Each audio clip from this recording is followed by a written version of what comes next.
Welcome to today's episode of Vital, Vivacious, and Visible After 50. I'm your host, Andrea Pflaumer, and I am over the moon today about my guest. John Kitchener is an artist in the true sense of the word. He is the director of personal style counselors in Oakland, California. He has personally done color and style analysis for more than 23,000 people. Yes, you heard me right. All over the country and now all over the world. And so it is my deep honor and pleasure to welcome someone who I consider a genius, a mentor, and I'm proud to call a friend, John Kitchener. Wow, thank you, Andrea, very much. That was really a lot. I meant every word. Well, thank you. All right, John. So we're going to talk color today. Mhm. And let's start. Why is a person's unique color palette so important and such a challenge to do? Well, the way I look at it is that color is an expression of aliveness. And when we wear our colors, it expresses a very deep, unique aspect of ourselves to the world and to ourselves. When we put on our calm eye color, we put on our sophisticated or elegant colors, or we put on our power or romantic colors, it speaks to us in a certain way. In other words, it feeds our consciousness, it brings our consciousness up many levels. And then when you wear that, you are suddenly communicating something to the world that actually transforms the world around you. It transforms the energy around you. So actually showing up in harmony means that you are showing up, you're actually allowing the world to see that or witness that harmony. And the world is actually transformed around you just through the visual. I love that concept. I think that's so great. And why is it so difficult to do that? There are many color systems out there, and I whatever works for people. But of course, I have my personal preferences, which is your work. And why is it a challenge to get it right? I think the main idea is that what goes back to our work at PSC is that all of us have a bachelor's degree in art. We're not trained as fashion consultants, we're not trained as merchandisers. Actually, our background is art. And so to be an artist, you are first working with the principles of art. In fact, our founder, Joan Songer, years ago said what PSC's work was about was applying the principles of art to human design. Oh, And I thought beautiful. it was a wonder, Joan was just extraordinary anyway. We know her wonderful quotes. And so to be trained to get this right, you have to really go through almost a 2-year training process. And when I eventually start the academy for students, we'll take it down to a year. We won't do this 2-year training program, which I did and the other color artists did because, it's just so grueling and intense. If I can work individually one-on-one with maybe 3 different people at once and fine tune this work, then there'll be something positive and accurate will be provided to the planet. That is so exciting. I was going to bring that up at the end, but you are finally planning an academy for art students who want to go in this direction and do it in a very refined and sophisticated way. That's right. It will be those who only have a bachelor's degree in art or a master's in art that can really do this work because that's the credibility behind this work. When there were 5 of us at one point doing this work at PSC, what we found is that you could go to one consultant and maybe perhaps lose your palette and then go on to a similar consultant in our firm and get nearly an identical reading. That's pretty amazing. In That fact, we've is amazing. tested it numbers of times, Yeah. and people were just stunned by our abilities, and it always has shown that way. Well, I was stunned by your abilities. It changed my life. I'll talk a little bit about it later. Um, okay, so let's get into the weeds a little bit because as a woman over 60, close to 70 now, a lot of my readers have been asking me things like um, this one in particular. You said to me once that our hair color turns to the opposite, and I'm not an artist, so you need to explain this, Sure. the opposite on the color spectrum as we age. What does that mean that our how is what is that? That's great. That's a good question, and I'd like to clarify that. And that is, it's not so much the opposite. What I meant to say, there's the term value, which is the lightness or darkness of a color. Oh, So if your hair was medium dark brown, as you mature into silverness, that silver will be the lighter version of the same pigmentation. Oh, okay. So it's the lighter version of that color. Like a redhead will turn sometimes into the sandy blonde tones when they gray. Someone with very, very, very dark hair will have that icy silver kind of quality when they turn silver. And so this is true. So it's actually the lighter value of the same pigments. I So your see. pigmentation actually doesn't truly change. In fact, we have found that the color pattern is set for life at age 4, which is astounding to a lot of people because, but I have all these changes going on in me. Well, yes, but those are just light dark changes. The same thing is true when someone gets a suntan. You're the darker values of that same color. You're not changing into some other pigmentation. You're not. It's just, so it's again, all about the hair thing. It's really a value change is all it is. Wonderful. And so you alluded to it, but let's get specific. How does that impact our color palette um, as we get older? I mean, does it impact our color palette? Are there certain ones that we should emphasize or de-emphasize if our hair color changes, as our hair color changes? I think the main thing is to wear color near your face, if at all possible, whether it's jewelry and stones, bringing out the right shade of lipstick and blush color, wearing color on your eyes. And it doesn't mean wild eccentric color per se. We're talking about fine-tuned colors that are appropriate to your complexion. So what it is wearing, again, stones and jewelry, definitely scarves in color and interesting patterns too. And of course, wearing color blouses if you can possibly do it. So this idea of bringing color to the face reinforces our aliveness. If you just stay in beige, brown, or gray, or black near your face, you're not expressing aliveness. Color really is about being alive. Yeah, especially with somebody who has sort of monotone color like I do, wearing black is like death. Oh, I remember. I want you to talk about the color categories because I find them so fascinating and such an important part of the work that you do through PSC. Um, Romantic, powerful, refined. So describe some of those because I know when you do a personal consultation, you go into that in depth with your clients. So here's a little preparation for them. Right. Well, the colors are divided up into different psychological moods. Every color range has a different quality on each different person.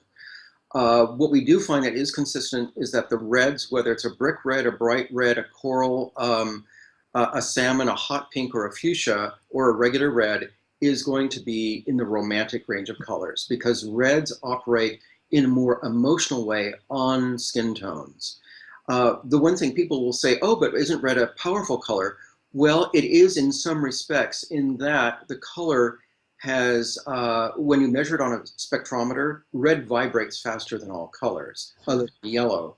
And so our eyes are attracted to yellow, excuse me, to red in a room. And so we think of it as a power color, but it actually is an emotional color. In fact, if you look at some cultures, wedding dresses are in red, Hmm. which is quite interesting. Now, the power colors are the ones that dramatize your coloring. They're the most opposite. Like this blue shirt I'm wearing is opposite from my skin tone.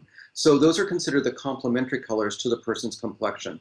Our dear wardrobe friend Hella, who has pale pink skin, black hair, and light green eyes, yellow and lime are her power colors because they're so opposite from Wow. her complexion. Some people who have green eyes with maybe slightly more olive skin and maybe medium brown hair may have even plums or purples as their power color. So Hmm. everybody's different. We know our friend Anna, who has orange and yellow oranges as power colors, and she looks dazzling in those colors. Huh. So they're usually it's the complementary color to the person's complexion that is the power range. The playful range are sporty colors, and they're usually lighter value colors such as yellows, light greens, light blues, and so forth. The refined, or what we now call sophisticated colors, actually do appear elegant on you, and they're usually they may be of a darker value, plums, purples, darker blues, and so forth. And it's funny, you were asking me at one point, why do we go towards our refined colors at a certain point? I think it's because become so comfortable with ourselves that we don't necessarily seek out our power or playful colors anymore because we're so comfortable in our own skin that we don't have to keep putting out this assertiveness all the time. And for Very people interesting. who are in the public eye, sure, absolutely wear your power colors, absolutely. Then there's the range of the eye colors. One of the most important colors in a person's palette are the so-called eye colors, which are the calm, peaceful, trustworthy colors.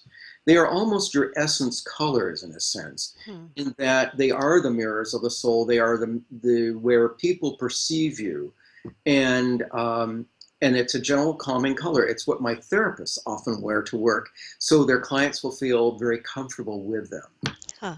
Wear your eye color to court, and you will be believed because they're believable colors. And then there's a whole range of neutrals, which are darker colors like burgundies, navies, dark greens, and olives, which are what we now call the understated colors. And they are neutrals, but they're more suits, jackets, coats, and pants. And there's, if a person can wear a beige, a tan, or a camel range, some of us wear taupe or brown instead. But all of those, along with grays and blacks, would be, and whites, would be considered part of the other range of neutrals, which are either neutral reserve colors or neutral conservative colors. So there's all this variety of psychological mood and how that's expressed by the person. It's not just let's get your colors done and here are your colors. It's much more about what do they mean and what do they communicate. And what do they communicate for each person?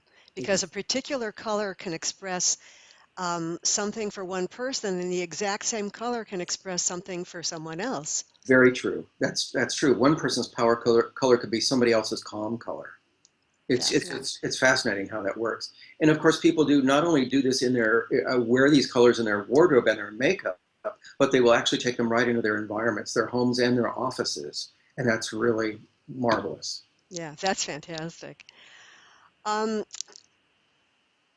I would love you because you told me one of these stories once, which I absolutely love, and maybe that will be the one you'll share. But I know that getting one's colors done can be life transforming. It was for me personally.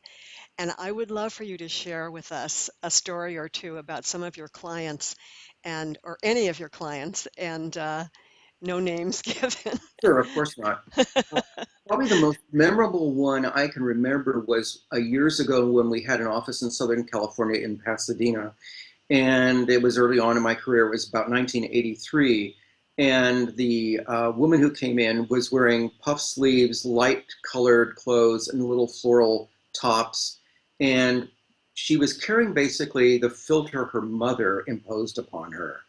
And this woman, I believe, had gone through two divorces and was very uncomfortable with herself. And when we told her that she was a dramatic, earthy rich with striking contrast type, it suddenly, the light went on. She suddenly felt comfortable. So she had her colors and her essences done by me on Friday. Saturday, she attended our workshop, learned everything that she needed to know about how to express all those qualities.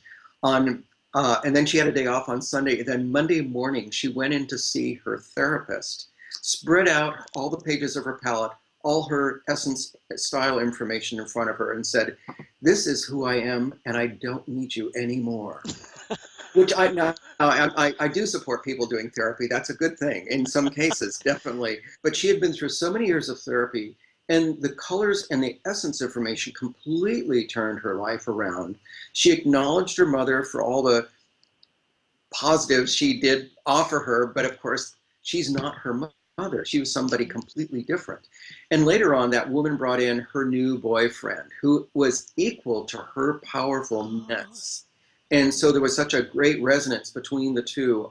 Uh, it was just wonderful to see her really, really transformed. that's fantastic. I mean, I had a woman here earlier this week I have these people who fly in a lot because they've heard about me and they fly in. There was a man 2 weeks ago here from Albuquerque who just loved his appointment. He did the colors and the essences. A woman earlier this week who came in from Utah, and she had been told three different things. She'd been told she was a one type of winter one way and one type of winter another way, and then she was told by a, a business in Utah that she was a type 1, which is a spring type color range. Andrea, she was a romantic, subtle blended. Wow. And so, and it took it took, thank goodness, all these years and understanding and looking and looking and looking at many, many people to see that. I could see that when she walked in the door. It was obvious what was going on in her skin tone. But because of the lack of training and sometimes out there, these analyses are one diagnosis versus another diagnosis, and people are very frustrated. So that's when you come to an artist and you come to somebody who's had 2 years of training and has seen nearly 24,000 people at this point, Yeah. um, that it really, really helps. Yeah, and I know that for those of us who are not real, don't have a real clear, this is who you are palette, understanding those subtle tweaks, a certain percentage of this, Mm-hmm. some of that, that's what makes us unique. And this is what I talk a lot about, that the whole color analysis and style is part of our individuation, which is a psychological term. And I think That's it's a very healthy thing. And in I remember when I first interviewed you many years ago, you said you love to people watch and just look at people and try to figure out where they're from, what their cultural background was, what their mix was. You have a very interesting combination of cultural backgrounds that well, make up your gorgeous coloring. well, thanks. I probably look more like my dad than my mom, and English, French, Moroccan, and East Indian. And it's so interesting because my dad's family is British, but there was, I think, some intermarrying or something going on there because everybody looked really dark, and it was they didn't look British at all. And then my mother's mother was French and Moroccan in ancestry. I'm probably closer to her, except she had green eyes, I and remember. so gorgeous people, and my dad. I mean, uh, George Clooney has nothing on my dad. It's true. So, Well, and I know one of the things that this whole process has done has made me just appreciate how gorgeous each person is in their own way. And I'm sure you get that too. absolutely. When I'm seeing a person, I see them as they really are, and there is beauty in that person. And I think we all need to kind of get to that point that we have to accept ourselves first and foremost, and accept what you are given, what you have, and go with that. And I remember in workshops years ago when Joan was having people repeat affirmations like "I am this" and "I am that," and when it came to "I am beautiful," only a third of the room would respond, and Wow. it kind of because they couldn't say it. And I think another way of looking at it is I am perfect in my own form of beauty, and that's maybe the way to say it rather than just saying I am beautiful. Mhm. That's a tough one for some people because we have so many constructs running around in our minds and our perceptions that may alter that potential. Yeah, that's wonderful. We haven't even touched on style yet. Oh boy. So, talk a little bit about each of the styles and the possible relationship that each of them might share with a particular color harmony. Right. Well, I do believe the color harmonies and the essences sometimes work independently of each other. For example, now the essences are, we use 7 essence types, and they're divided up into yin and yang qualities, yin being lightweight, sometimes thought of as feminine, and yang or yang being more substantial or sometimes masculine. I sometimes say darker. Yin could be lighter. The yin qualities are angelic, youthful, and romantic. Romantic is sort of, I always say, the darker side of yin, but because romantic does yin, but in a deeper way, and angelic does, or ethereal does lighter looks in a very soft, diaphanous way, and youthful something different. The yang qualities are natural, high-spirited, and dramatic. Dramatic is also the most theatrical and avant-garde. Natural is this comfortable California relaxed style, functional clothing emphasizing comfort, and high-spirited is playful, impish, and sometimes called gammon or pixie. And what is it? The balance of these two is something called classic, which is the most conservative type, and it is the balance of yin and yang, actually. And sometimes the way I describe the colors, or excuse me, the essences in a chart form is that they're all circus animals, and the classic is the one in the middle, which is the ringmaster, which tempers the other ones Love that. from acting out too extremely. In other words, if someone has romantic and classic, someone's romantic mixed with dramatic, and has classic, that classic will refine the romantic and stop it from being too dramatic also. So all these are tempered by one another. In the past, we often thought of as high-spirited and youthful as or playful as being belonging to the what we call the lively, bright color harmony, which are the kind of the spring or lighter, brighter kinds of colors, and the subtle blended being which are softer, cooler, more muted, more summery kinds of colors. Think of fogged over San Francisco summer if you want to think of what subtle blended looks like. And that would relate to sometimes the classic or the angelic for sure, and dramatic relating to the striking contrast. And natural could be related to earthy, rich, and all that. But what I have found over the years is they're not always consistent, that we are so unique and individual that a person could be striking contrast and be predominantly natural and will not do those theatrical, flamboyant, bold styles.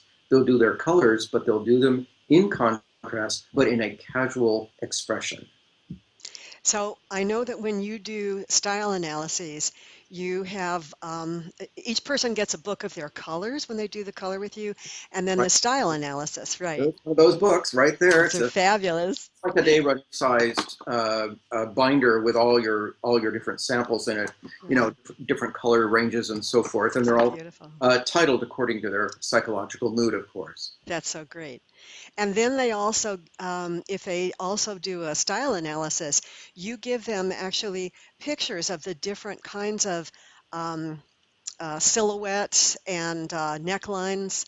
That's done actually in what we call the advanced style, which does include the essences. A lot of people that I've been working with online, on Skype and so forth, when they've been doing their essences, they've only been doing their essences.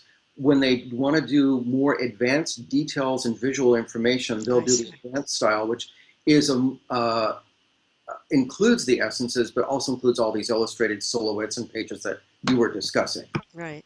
I know when I brought my sister to see you, she was, I guess she was turning 75 or something like that. And she told me afterward, she said, now when I go into a department store or a boutique, I just go boom, boom, boom. No, no, no, no, yes. And that saves a lot of time and This will angst. save so much time and money and frustration. Yes, And and then you frustration. feel great looking like you feel great and very authentic and in your skin wearing your color and your authentic style. I Right. remember one year I walked into Macy's one day, the big San Francisco men's store, and on the main floor you have everything from shirts and ties and various garments. And I looked at everything just afresh suddenly and said, oh my gosh, if I didn't have this information, what would I do? With so much merchandise to look at, this fine tunes everything. I mean, it fine tunes your life in a sense. It transforms your life and fine tunes your way of being and way of living. Yeah, I agree 100%. So I'm just delighted now that you're working with people over Skype. You're doing Skype palette, virtual palettes, you call it. Um, there are challenges, and I want to know how you've overcome them because you have national and international clients Uh, now who can get their colors done with you. I've Berlin and Sydney and I don't, and all the people in the UK and all of that in France and whatever, which is kind of exciting. I think Joan Songer, our founder years ago, she would have been so proud of where the business has gone. Actually, one of the things that's interesting, I don't do the palettes on Skype. I do Right. only the essence consulting on Skype, and ahead of time, they send me about 60 photographs of garments and accessories from their wardrobe for me to analyze. Oh, And actually, they photograph themselves in those outfits. So I really can look at fine tuning of design and texture and line and pattern and scale for people. And of course, the style essences. The palettes that I do virtually are actually done by the client sending me raw digital photographs, email photographs to my email. And then I read those on my MacBook Pro. The MacBook Pro has the so-called Retina display, which is the mhm. finest monitor display available in the world. And so I can see those subtle nuances. And again, experience sure helps. I'm Right. not arbitrarily giving people palettes and colors. It's really a lot of fine tuning, and it's much harder to do a virtual palette than it is to do one here in my office. Right. So it takes more time. Exactly. Yeah. Um, well, so first of all, I'm thrilled about all that. I'm particularly thrilled that you're going to be cloning yourself. Do you have any idea when you might be starting your academy with your small groups of people? Any idea within the next year or two?